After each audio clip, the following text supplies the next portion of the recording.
저는 아파트도 여러 채 갖지 말아라. 한 채만 가지라. 그리고 남편도 하나, 애인도 하나만 해라. 이런 얘기를 드리는 거예요. 왜? 보세요. 요새 부자분들이 훨씬 더 힘드시죠. 심리적으로. 분노.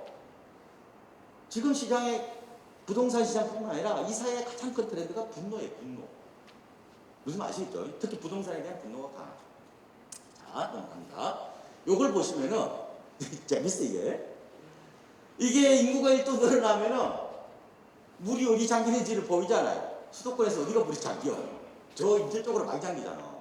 그렇다고 해서 가면 집이 물이 잠기냐? 그건 아니겠죠. 왜? 뚝을 쌓을 테니까.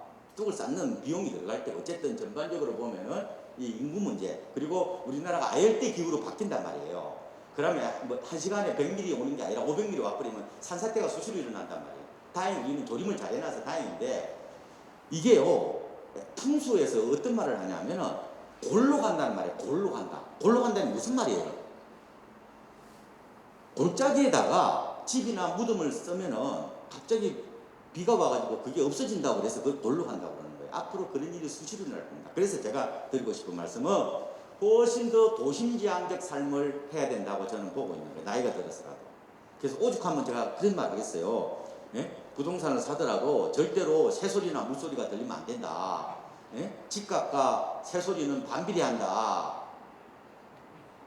차소리 들리는데 살아, 이런 얘기가 앞으로 인구가 줄면은 특히 병원 같은 걸요 이용할 수가 없어요. 수지차산이 안 맞기 때문에. 무조건 도심지향적 삶이 저는 낫겠다 이런 말씀을 드립니다.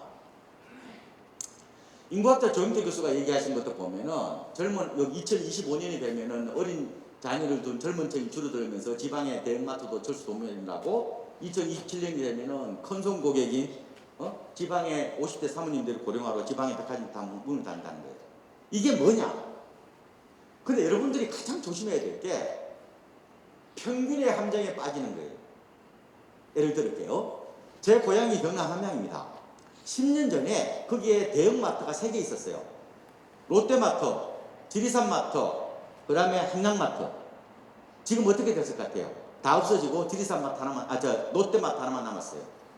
롯데마트 그 매출액이, 롯데마트의 매출액이 10년 전보다 줄었을 것 같아요? 늘었을 것 같아요?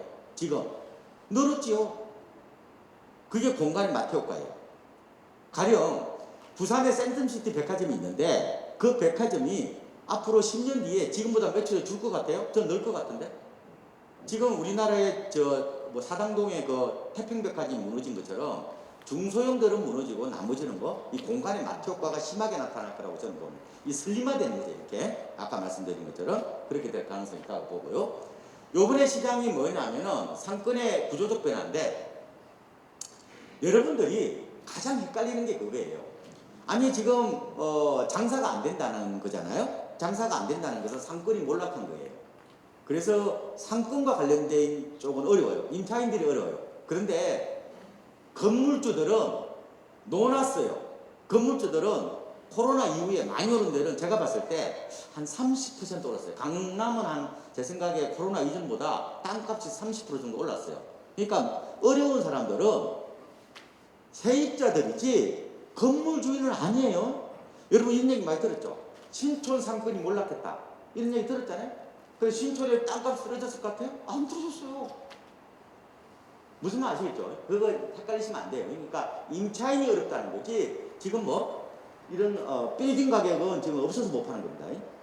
그렇게 보시면 되고, 최근에 트렌드 중에 하나가, 이걸 동네 상권이 그나마 좀 낫죠. 이걸 직주 락시대. 그러니까 직주 건접이 아니라 직주 락시대. 집 주변에서 노는 홈어라운드 숍이라고 이걸 보고, 이 시장의 가장 큰 트렌드입니다. 그래서 요새 이런 광역 상권, 패션화되어 있는 이런 상권들은 많이 좀 힘들죠. 요번 코로나의 가장 큰 특징은, 제가 부동산 시장에서 접근을 해보면은 굿바이 부모 굿모닝 MG예요. 부모가 뭐냐면은 베이비 부모를 말하는 거예요. MG가 결국은 부상하는, 이른바 코로나는 단순히 전염병이 아니라 제가 봤을 때는 이른바 세대 교체를 말하는 겁니다. 그걸 에피스테메라고 해요. 에피스테메. 이게 미셸 쿠퍼 얘기하는 건데, 어떤 그 가치 체계 같은 걸 말하는 거예요. 자, 잘 들어보세요. 시간과 공간을 공유하면은 생각이 비슷해요. 이걸 세대라고 해요. 그래서 요새 20대 남자들이 신보수야. 40대들이 진보적이야. 왜? 노무현 세대니까. 자, 보세요. 그런데 이 MZ세대의 특징들은 제가 보니까 얘들이 아파트 값을 끌어올리는 애들이에요. 그런데 얘들은 토지라든 이런 거 몰라. 아파트와 부동산을 동일시하는 세대야. 콘크리트 아파트 키즈야. 아파트에서 태어나고 아파트에 자란 세대야. 그러니까 얘들은 돈 생기면은 아파트 외에는 아무것도 생각 안 해요. 얘들이 인구가 X세대에 비해서 훨씬 더 적잖아요. 그런데도 불구하고 왜 이렇게 부동산이 난리예요? 뭐 때문에? 옛날처럼 상가도 안 사고 토지도 안 사고 단독주택도 안 사고 오히려 아파트만 사니까. 그게 결국은 병목현상을 일으켰고 집값을 끌어올리는 결정적인 요인이다. 그러니까 뭐냐? 이게 공간에 대한 친숙도가 다르다. 잘 들으세요. 오늘 제가 말씀드려서 공간의 친숙도가 다르다는 게 제가 드리고 싶은 거예요. 저는 컨트리 보이예요. 저는 소똥 밟고 자란 세대야. 저는 산과 자연이 친화적이지만 요새들은 그게 낯설어한다는 거예요. 공간이 낯설어요. 요새들 그러니까 편의점에 알바를 하더라도 중소기업 안 가려고 그래. 공간이 낯선 것 같아, 내가 보면. 자, 그래서 얘들은 기본적으로 도심 아파트 키즈인데, 콘크리트 키즈인데 MT도 대성리로 안 가요. 요새는 모텔로 갑니다. 그래서 어떤 말이 나오느냐? MT로 MT 갈까요? 모텔로 MT 갈까요? 이거거든요. 자, 여러분들이 이제 자제분들이 아니 우리 아들이 딸이 만약 이화여대 다녀. 이제 보내고 싶어 딸을. 네. 근데 이화여대 다니는데 신촌 모텔 7만 원 떴어. 보통 5만 원 넣으면 우리한테 카드 썼다고 나오잖아요. 그러면 여러분 놀라지 마세요. 만약에 대실이나 불륜을 떠올리면 이건 낡은 세대야. 그 공부하러 간 거야. 파티룸, 스터디룸 이런 게 잘 돼 있거든요. 한번 가보세요. 어떻게 돼? 공간을 이용하는 패턴이 근본적으로 다르기 때문에 이런 콘크리트에 익숙한 세대가 결국 아파트의 어떤 광풍을 불러일으킨다고 저는 보거든요. 그리고 모든 걸 다 배달해 먹는 시대. 혼자 처박혀가지고. 관계보다 뭘 중시하는 거예요? 개인을 중시하는 세대잖아요. 이 세대가. 간섭을 싫어한단 말이에요. 예를 들어서 이런 겁니다. 하나만 말씀드릴게요. 만약에 우리가 보면은 옛날 말죽거리 자동차 같은 영화 보면은 그 버스에 가면은 이렇게 가방을 막 이만큼 10개씩 이렇게 무릎에 올려놓고 이렇게 가고 그랬잖아요, 옛날에. 며칠 전에 우리 후배랑 상가집에 가는데 지하철에 앉아서 야, 저 가방 묻겠다? 이 나한테 줘. 그러니까 저거 하는 말이 왜요? 왜 나무 가방을 왜 달라고 그래요? 아니 왜 나무 걸 왜 갖달라고 그래?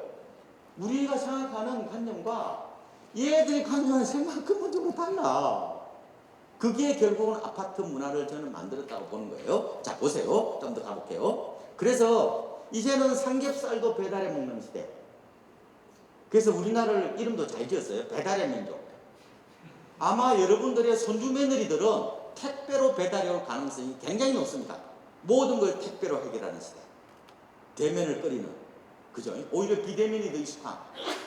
그래서 이렇다면 요새 매장 같은 데 가면은 X세대 이상은 아니 뭘 도와드릴까요? 그러면은 나를 좀 애우하는 것 같은데 요새 10대들이나 20대들 뭘 도와드릴까 그러면은 오히려 기분 나빠한다는데 내가 그래서 왜 당신 나한테 간섭해 이런 식으로 받아들인다는 거예요. 이게 문화들이 결국은 지금 부동산하고 저는 맞물려 있다고 보는 겁니다. 요거는 그냥 보시면 되고 한국에서 탈도심 탈아파트 현상이 안 일어났어. 제이슨 생크가 보면은 단독주택이 뜨니 동호인주택이 뜨니 한국에서는 안 맞아요. 한국에서는 타운하우스, 테라스하우스, 전원주택, 땅콩주택 이런 게 다 실패했습니다. 앞으로도 안 될 겁니다. 왜? MZ세대들이 아파트에서 태어나야 됩니다.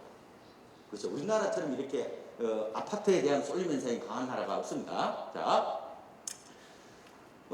제가 시장의 변화를 오늘 좀 말씀을 드린다고 그랬잖아요. 그래서 지금 이 부동산 시장이 이게 트렌드가 바뀌었어요. 자, 보세요. 그동안에 우리가 이걸 뭐라고 그랬냐면 금융상품이라고 그랬어요. 부동산 시장에서 특히 아파트 시장은 금융상품처럼 이렇게 사고 팔 수 있잖아요. 그죠? 채권처럼. 아파트를 산다는 것은 마치 TV 홈쇼핑에서 냉장고 사듯이. 그래서 우리나라는 세입자가 안 보이죠. 집을 안 보여줘요. 그러면 어떻게? 못 사는 거잖아. 안 보고. 그런데 어떻게 사요? 옆집 보고 삽니다. 표준화돼 있으니까. 규격화돼 있으니까 금융상품처럼 사고 파는. 이게 파이낸셜라이제이션이라. 금융화라고, 금융화. 이 금융상품화를 말합니다. 왜? 표준화돼 있으니까.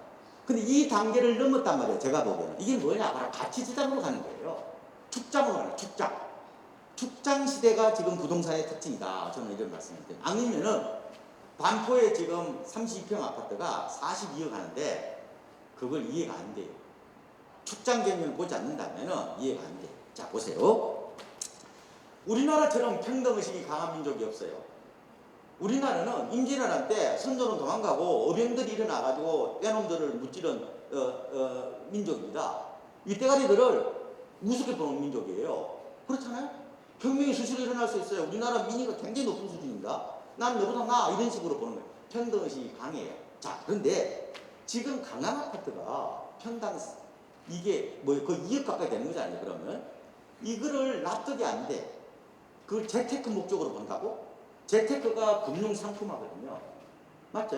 응? 이윤화의 대상으로 보는 거죠. 이거로 보면은 설명이 안 돼요. 제가 봤을 때는 돈을 저장할 데가 없는 거야. 돈을 놔둘 데가 없어. 여러분들은 대상이 아니시죠? 네, 감사합니다. 저도 마찬가지고요. 자, 보세요. 여러분들이 예를 한번 들어서 제가 자산가들을 많이 만났는데 만약에 내가 현금이 100억 있으시면은 여러분들이 연 5% 수익을 내실 수 있을 것 같아요? 내가 5천만 원 갖고 5% 내기는 쉬워.